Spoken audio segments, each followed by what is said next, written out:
अनीता, क्या तुम्हें पता है कि इस समय तुम्हारे पास कितना पैसा है? हाँ, मेरे पर्स में कुछ पैसे हैं और मेरे बैंक खाते में कुछ बचत है। अच्छी बात है।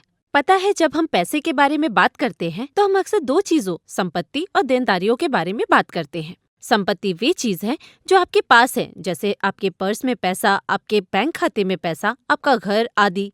देनदारियां वे चीजें हैं जो आप पर बकाया है, जैसे कि लोन या कर्ज। अच्छा, ऐसा है। मेरे बैंक खाते में 10,000 रुपए है, तो क्या ये मेरी संपत्ति है? बिल्कुल।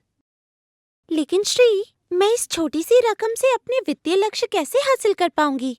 मेरी भविष्य की बहुत सारी जरूरतें हैं, जिनके लिए मेरे पास पैसे नहीं हैं। मैं तुम्हारी परेशानी समझती हूँ अनीता। इसके लिए तुम्हें जल्दी से शुरुआत करनी होगी और बचत व निवेश की आदत डालनी होगी। तुम्हें याद होगा, मैंने अपनी दोस्त प्रिया और उसके 3 साल बाद 2 गाय खरीदने के लक्ष्य के बारे में बताया था। एक गाय की कीमत फिलहाल लगभग 45,000 रुपए है।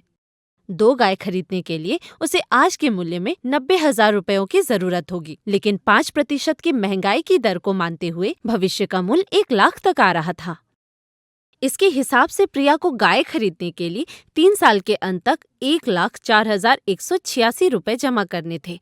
दूसरे शब्दों में, उसे ये ध्यान रखने की जरूरत है कि उसकी बचत कम से कम महंगाई बढ़ने की दर समान बढ़े, ताकि वह 3 साल के आखिर में गाय खरीदने के काबिल हो जाए। प्रिया अपनी मौजूदा आर्थिक स्थिति का आकलन करती है। इसका मतलब है, एक विशिष्ट समय पर लक्ष्य के लिए बचत कर रही है। इसके लिए वह अपने बैंक जाती है। उसके बचत खाते में 20,000 रुपए हैं। वह इस पैसे को फिक्स डिपॉजिट में निवेश करने का फैसला लेती है। इस पर हर साल 5.3% ब्याज मिलता है।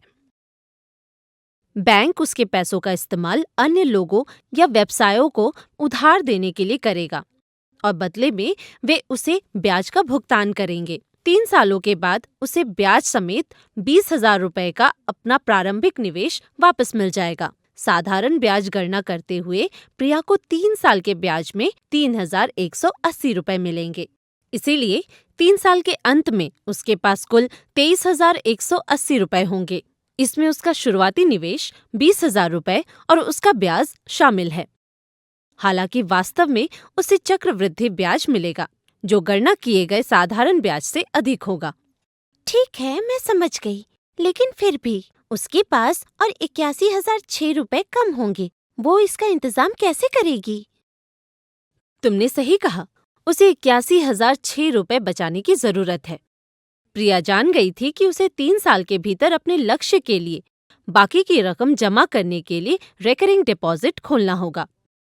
SBI में रेकरिंग डिपॉजिट पर हर साल 5.3% ब्याज मिलता है। अपने लक्ष्य को हासिल करने के लिए उसे 3 साल यानी 3 गुणे 12 महीनों में 81,006 रुपए का निवेश करना होगा। यानी 3 साल के लिए रेकरिंग डिपॉजिट में हर महीने 2,250 रुपए का निवेश करना होगा। इस तरह से वो 3 साल बाद अपने लक्ष्य को आसानी से पूरा करने के लिए पैसे जमा कर लेगी। मुझे लगता है कि ये एक अच्छी योजना है। बिल्कुल। बेहतर ढंग से समझने के लिए तुम सैंपल वित्तीय लक्ष्य टेम्पलेट भर सकती हो। मैं ऐसा ही करूंगी। संक्षेप में कहे तो वित्तीय लक्ष्य निर्धारित करने के बाद अगला कदम उसके लिए कार्य योजना बनाना है। इसमें ये आकलन करना शामिल है कि क्या लक्ष्य के लिए पहले से ही पैसा बचा हुआ है, अगर नहीं तो कितने पैसों की कमी है। चक्रवृद्धि ब्याज का फायदा उठाने के लिए निवेश लक्ष्यों के लिए जल्दी शुरुआत करना ठीक रहता है। वैसे तुम अपने लक्ष्यों को पूरा करने में मदद करने के लिए वित्तीय पेशेवरों या अपने प्रियजनों से मदद मांग सकती हो। शुक्रिया श्री। इस बातचीत से मुझे अपने वित्तीय लक्ष्यों को पाने के लिए जो कदम उठाना चाहिए, उनकी समझ मुझे मिल गई है। अब मैं पूरे आत्मविश्वास के साथ आगे बढ़ सकती हूँ। कोई बात नहीं अनीता, मैं खुश हूँ कि मैं तुम्हारी कुछ मदद कर सकी। याद रखना, सही योजना और समर्थन से तुम अपने वित्तीय लक्ष्य पूरा कर सकती हो। मेरी शुभकामनाएं तुम्हारे साथ है।